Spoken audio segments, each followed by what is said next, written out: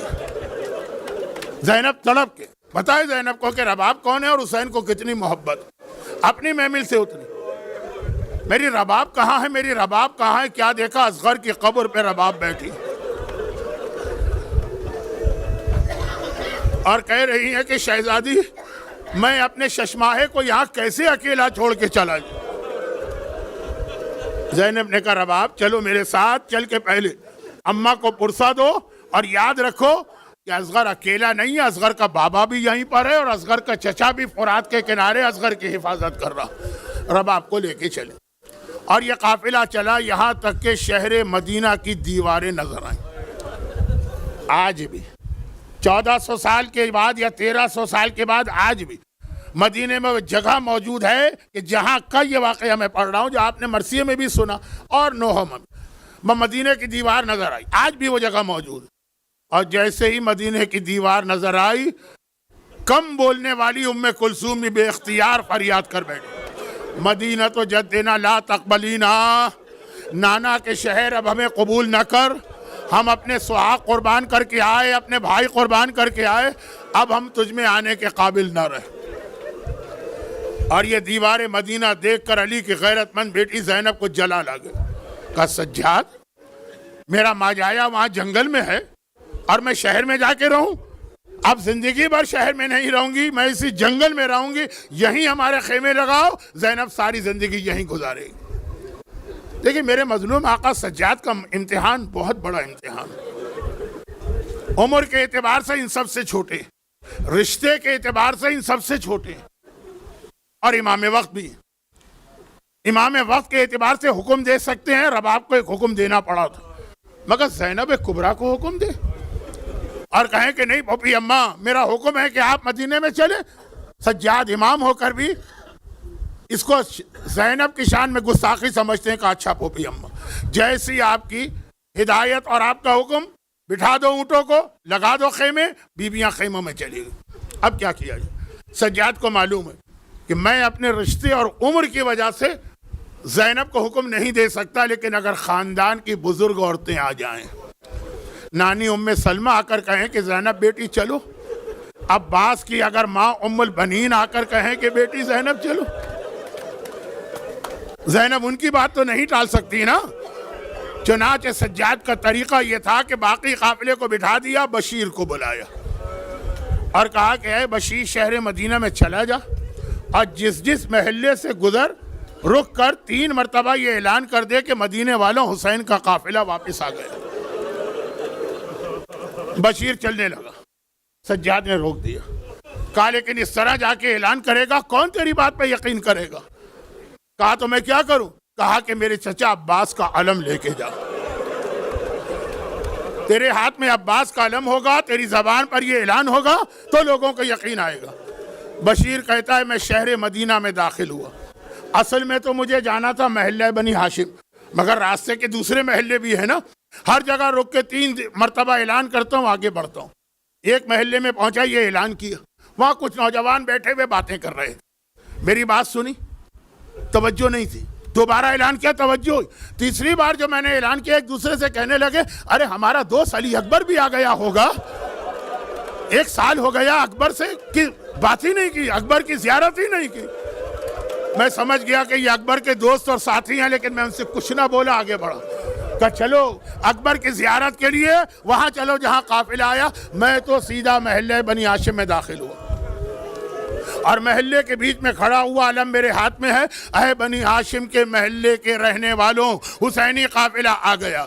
جیسے ہی یہ کہا میں نے، سب سے پہلا گھر جو میرے سامنے تھا اس کا دروازہ کھولا، ایک ننھی سی بچی سر پہ چادر ہے، جھانک کے مجھے دیکھتی ہے۔ میں نے اپنا اعلان دہرایا، اب بچی نے پورا اعلان سنا، جب تیسری مرتبہ یہ جملہ کہا، بچی نے گھر کے اندر رخ کیا اور کہا چچا محمد حنفیہ میرا بابا آ گیا ہے، مجھے میرے بابا سے ملانے لے چلے۔ میں سمجھ گیا یہ حسین کی یتیمہ صغرا ہے، لیکن ابھی میں تیسرا اعلان کر ہی رہا تھا کہ ایسا لگا کوئی میرا گھٹنا پکڑ کے اسے ہلا رہا ہے اور دبا رہا۔ میں نے جھک کے دیکھا ایک چھوٹا سا بچہ کھڑا، میں نے کہا کہ میاں صاحبزادے یہ میرا گھٹنا کیوں پکڑا؟ کہا یہ بتا دے میرے بابا کا علم تیرے ہاتھ میں کیسے آ گیا؟ میرا بابا کہاں ہے کہ اس کا علم تیرے ہاتھ میں آ گیا؟ میں نے کہا تیرا نام کیا ہے؟ کہا میں عباس علمدار کا بیٹا ہوں۔ اس چھوٹے سے بچے کو میں کیا بتاتا؟ میں نے کہا کہ چلو شہر کے باہر چلو، خود ہی معلوم ہو جائے گا۔ بس تھوڑی دیر بعد سارے محلہ بنی ہاشم کے سارے گھروں کے دروازے کھولے اور ایک مرتبہ ساری بزرگ خواتین سروں پہ چادریں ڈال کے آئیں۔ وہ رسول کی بیوہ ام سلمہ ہیں، وہ عباس علمدار کی ماں ام البنین ہیں، وہ میرے مولا کی بہن ام ہانی ہیں، اور آگے حسین کا چھوٹا بھائی محمد حنفیہ قافلے کو لے کے چلے۔ آج بھی وہ جگہ ہے، خدا آپ کو وہاں لے جائے جہاں قافلہ ٹھہرا تھا، اس کے قریب پہنچے اور ایک بار ایک بار محمد حنفیہ کی نگاہ پڑی، قافلہ وہ بیٹھا، بے اختیار کہا میرا بھیا مارا گیا ہے۔ لوگوں نے کہا کہ ابھی تو آپ گئے بھی نہیں۔ کہا دیکھتے نہیں، جب یہ قافلہ گیا تھا تو سارے علم سبز رنگ کے تھے، اب یہ سارے علم کالے رنگ کے نظر آ رہے ہیں، یہ کالے علم بتا رہے ہیں کہ میرا بھیا مارا گیا۔ قافلے میں پہنچے، ایک مرتبہ لوگوں سے کہا کہ میرا بھائی مارا گیا ہے، تو میری بہن زینب کہاں ہے؟ سب نے کہا وہ خیمہ زینب کہاں ہے، وہ خیمہ۔ محمد حنفیہ چھوٹے بھائی خیمے میں داخل ہوئے، لیکن وہ خیمہ زینب کا تھا ہی نہیں، وہاں تو ایک بہت ہی بوڑھی کوئی عورت بیٹھی، انتہائی ضعیف کوئی عورت بیٹھی، گھبرا کے نگاہیں نیچے کی باہر آنے لگی۔ اے ضعیفہ مجھے معاف کر دیجئے، میں تو یہ سمجھ کے آیا تھا کہ یہ میری بہن زینب کا خیمہ، وہ ضعیفہ فریاد کرتی ہیں بھائی محمد حنفیہ آج کون سا دن آ گیا کہ بھائی اپنی بہن کو نہیں پہچان رہا. انا زینب انا زینب انا زینب. اور جب یہ سنا تو طلب کے کہا اتنا اور بتا دیجئے کہ آخر میرے حسین کا وارث میرا یتیم بھتیجا سجاد کہاں ہے؟ زینب نے کہا جاؤ باہر, پورے قافلے میں ایک ہی تو مرد ہے نا, وہی سجاد. محمد حنفی آئے, وہی جو دوپہر کی مجلس کا آخری جملہ تھا دوبارہ ریپیٹ ہوا. آج پھر باہر آئے, دیکھا قافلے میں کوئی ایسا مرد نظر نہیں آ رہا جو سجاد جیسا ہو, ہاں مجھ سے بھی زیادہ بوڑھا, سر کے بال سفید, داڑھی کے بال سفید, بھووں کے بال سفید, چہرے پہ جھریاں, کمر جھکی, مجھ سے بھی زیادہ بوڑھا. کہا اسی سے پوچھو. قریب گئے اور کہا کہ اے شخص کیا تو یہ بتا سکتا ہے کہ میرا یتیم بھتیجا سجاد کہاں؟ ایک بار فریاد کرتا ہے وہ بوڑھا, چچا آپ نے بھی نہیں پہچانا, انا علی ابن الحسین, میں ہی آپ کا یتیم بھتیجا ہوں. اب جو دوپہر کے مصائب سنے سے اس کا ایک جملہ ریپیٹ ہو رہا ہے, ایک جملہ نیا. بھئی یہ سننا تھا کہ چچا نے بھتیجے کو گلے سے لگایا, پرسہ دینا ہے, اور ایک بار پھر فریاد کی. مولا سجاد نے فریاد کی چچا ذرا آہستہ, چچا ذرا آہستہ. محمد حنفیہ نے کہا بیٹا کیا بات ہے؟ کہا چچا جو توق خاردار کانٹوں والا توق گلے میں رہا اس کا زخم اب تک موجود ہے, اب تک نہیں. 35 سال بعد جب امام باقر نے غسل میت دیا تب بھی سجاد کے گلے کا زخم تازہ تھا. محمد حنفیہ نے وہ سوال کیا جو جابر نے نہیں کیا, بیٹا سجاد تو میری گودوں کا پالا ہوا, تو اتنا بوڑھا نظر آ رہا ہے, آخر یہ بڑھاپا, جوانی میں بڑھاپا کیسے آیا؟ صرف ایک لفظ کہا, ایک لفظ, چچا الشام, الشام, الشام. وہ شام کے مصائب ہے جس نے جوانی میں سجاد کو بوڑھا کر دیا. وقت بہت گزر گیا ہے, میں آخری 2-3 جملے کہہ دوں. اب ادھر تو چچا بھتیجے کی باتیں, خاندان کی بزرگ خواتین باقی سیدانیوں سے باتیں کر رہی ہیں, سب ایک جگہ جمع ہو گئیں. ام سلمہ ہیں, ام البنین ہیں, ام ہانی ہیں. سغرا کا عجیب طریقہ ہے, وہ کسی سے کوئی بات ہی نہیں کر رہی, وہ کسی سے کوئی بات ہی نہیں کر رہی, بس ایک کام کر رہی. پہلے رباب کے قریب گئیں, گود میں جھانک کے کچھ دیکھا, پھر آگے بڑھی, ام فروا کی گود میں دیکھا, آگے بڑھی لیلا کی گود میں دیکھا, آگے بڑھی کلثوم کی گود میں دیکھا, آگے بڑھی کبرا کی, فاطمہ کبرا کی گود میں دیکھا. زینب کو حیرت ہوئی, کہا سغرا بیٹی بیٹھو یہاں, یہ کیا کر رہی؟ کہا پھوپھی اماں مجھے نہیں بیٹھنا, مجھے معلوم ہے میرا سارا گھرانہ مارا گیا, بس میرا اصغر بھیا تو زندہ ہوگا نا. اصغر کو کلیجے سے لگانا چاہتی. ہائے زینب کیسے بتائے سغرا تیرا اصغر تو تیرے بابا کی گود میں 3 بھال کے تیر سے مارا گیا. بزرگ خواتین نے کہا زینب بیٹی چلو میرے ساتھ, چلو خاندان کے گھروں میں چلو. بہن لے بنی ہاشم میں زینب اب کچھ نہیں بول سکی, آخری 2 جملے اب کچھ نہ بول سکی, چلی. ایسی خواتین ام البنین کہیں اور زینب منع کریں, چلی. لیکن جیسے ہی محلہ بنی ہاشم میں قدم رکھا, زینب نے کہا میں نے آپ کی یہ بات تو مان لی کہ شہر میں آ گئی, اب ایک بات آپ میری مانیے, میں گھروں میں نہیں جاؤں گی, میں پہلے نانا کی قبر پہ جاؤں گی. مسجد نبوی میں پردہ کرایا گیا, سارے مرد باہر نکال دیے گئے, اب خالی یہ ہیں زینب. زینب ایک بار نانا کی قبر پہ آتی ہے, پہلے تو سلام کرتی, پھر کہتی ہے کہ نانا جب مسافر واپس آتے ہیں نا تو کوئی سوغات اور تحفہ لے کے آتے ہیں, آپ کی زینب بھی آپ کے لیے 2 تحفے لائی ہے, بس یہ آخری جملہ, 2 تحفے لے کر آئی, اور یہ کہہ کر ایک مرتبہ اپنی چادر میں سے لہو بھرا ہوا ہے کرتا نکالا, قبر رسول پہ یہ کرتا پھیلا کے رکھا. نانا یہ آپ کے حسین کا وہ کرتا ہے جب شمر سینے پر بیٹھ کر حسین کے گلے پر خنجر چلا رہا تھا تو یہ کرتا پہنے ہوئے تھا. باقاعدہ مقاتل میں ایک لفظ ہے, قبر رسول سے چیخ چیخ کے رونے کی آواز آنے لگی. زینب نے کہا نانا بس ختم, اب مجھ میں بھی ہمت نہ رہی. کہا نانا تو یہ تحفہ دیکھ کر اتنا رو رہا, کاش میرے لیے ممکن ہوتا تو میں اپنی کمر تجھے دکھاتی, کوفے سے شام سارے راستے تیری بیٹی جو کوڑے کھاتی گئی ہے، ارے وہ کوڑوں کے سارے زخم ابھی بھی موجود ہیں۔ اجرکم اللہ علی ولعنۃ اللہ علی اعدائہم اجمعین۔ پروردگارہ مومنین اور مومنات کے اس گریے کا غم حسین کے سوا انہیں ہر پریشانی سے محفوظ فرما، ان کی ساری حاجتیں پوری فرما، ان کے مرحومین کی مغفرت فرما، ان مظالم کا انتقام لینے کے لیے امام زمانہ کے ظہور میں تعجیل فرما۔ ربنا تقبل منا انک انت السمیع العلیم۔ تشریف رکھیے، تشریف رکھیے، تشریف